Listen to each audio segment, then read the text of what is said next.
方腊仅用7员大将就杀得梁山好汉死伤过半，这7人究竟有多厉害呢？如果让梁山部战金刚、武松与他们7个分别交手，结果会如何？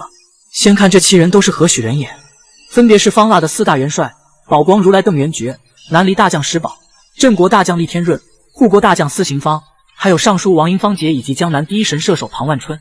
这7人号称是方腊集团中最为出色的武将，他们的综合实力均具备一流水准，且每一个手上都有梁山的血债。那么武松的武艺又是什么段位，能跟这7人相匹敌吗？我觉得匹敌肯定是没有问题的。虽然整部小说中武松从未与一流武将交手过，但就其实力而言，也完全不逊色于一流武将。要说武松武艺的厉害所在，便是体现在他那简单却又粗暴的作战方式上。在战斗中，他常以迅猛突袭来抢占先机，找到敌人的弱点并给予致命一击，因此在他的刀下基本没有活口。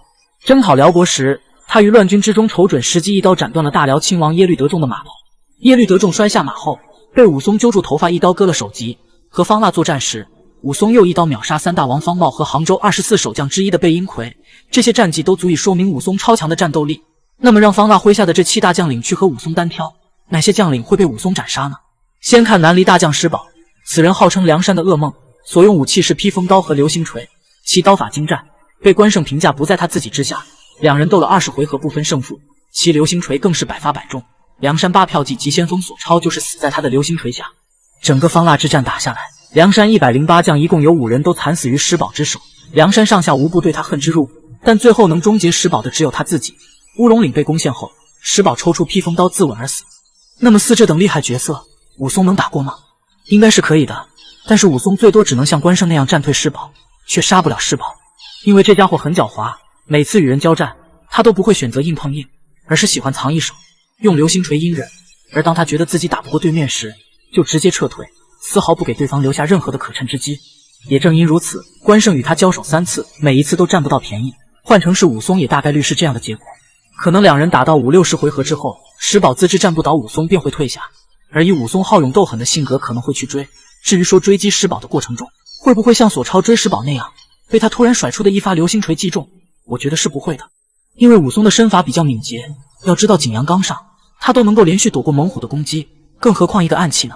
再说这第2个假想敌邓元觉，邓元觉被称为方腊集团中翻版的鲁智深，他也是和尚般形象，是一条真光混铁禅杖。搞笑的是，鲁智深还骂他也是秃驴。两人各抡一条禅杖，在杭州门前单挑，大战50回合不分胜负，战斗的激烈程度看呆了两边的将士。之后原文中写道，武松看智深战宝光不下，心中憋躁，舞着双戒刀助战。邓元觉自知打不过2个就退下了。武松作为一名打架的行家，之所以不顾单挑规矩加入战斗，肯定是看出了鲁智深在体力上不占优势，再打下去可能会处于不利境地。但武松的步战实力和鲁智深在伯仲之间，鲁智深在50回合之内赢不了邓元觉，换成武松估计也不行，但是他不至于会像鲁智深那样被自家人看出体力不支，以至于需要2打1。第3是厉天润，厉天润的武艺比肩的是梁山五虎将，他的最强战绩是在兵败心态受挫的情况下硬扛了卢俊义30回合。换成是武松，马上对战卢俊义可能不行，但是马下绝对也能坚持30回合，甚至可能会更多。那么让武松对战厉天润，孰胜孰败呢？我觉得最大的可能还是平手，谁也干不掉谁。须知厉天润的步战实力也不差，能够10回合击败左手负伤的董平，最后还凭借松树的掩护一枪戳死莫米见张青，可见他的战斗智商很高，单挑讲究策略，善于利用环境找到对手的弱点。虽然武松的战斗智慧也不低，但想通过单挑直接干掉这号人物是很难的。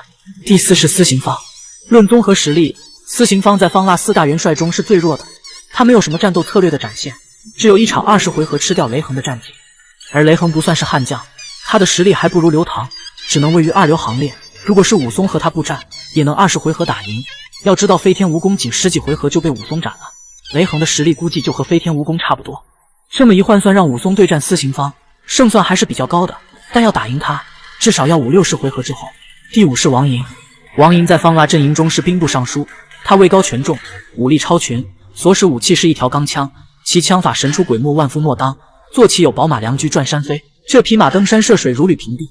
他一出场就斩杀了梁山的10将军石勇和青眼狐李云，之后一人单挑孙立、黄信、邹渊、邹润4人并无惧怯，直到林冲加入，他才呈现出不敌之态，最终被5人围殴致死。总的来说，作者对王迎的武力设定很高，武松有实力战平他，但要让王迎落入下风，基本无望。第6位是方杰，方杰是方腊的侄子，是方腊阵营中最后出场的一员猛将，他年纪轻轻，一杆方天画戟使得精熟，梁山五虎之一的秦明就是死在他的几下。不过秦明被斩，这其中也有杜威飞刀的干扰。正常1对1单挑，方杰未必能斩杀秦明。后来他遭到了关胜、花荣、李应、朱仝4将的围攻，由于寡不敌众，逃跑时被燕青和柴进偷袭斩杀。总的来说，方杰的武艺与秦明在伯仲之间。考虑到原著中的秦明很猛，武松最多只能打跑他，也不能将其杀死。最后一个是庞万春，庞万春的纯武艺水平不高，与梁山地煞欧鹏仅交手5回合便急于用剑取胜。后来他因劫寨中了梁山的埋伏，被金钱豹子汤龙用钩镰枪活捉。要是他遇到武松，恐怕只能是被秒杀。不过庞万春的剑术很厉害，人送外号小养由基。在把守玉岭关期间，他一箭就射死了梁山9文龙史进，后又凭借连珠箭射死了欧鹏。综上方腊的7大猛将，武松可以战平5个，打赢1个，斩杀1个。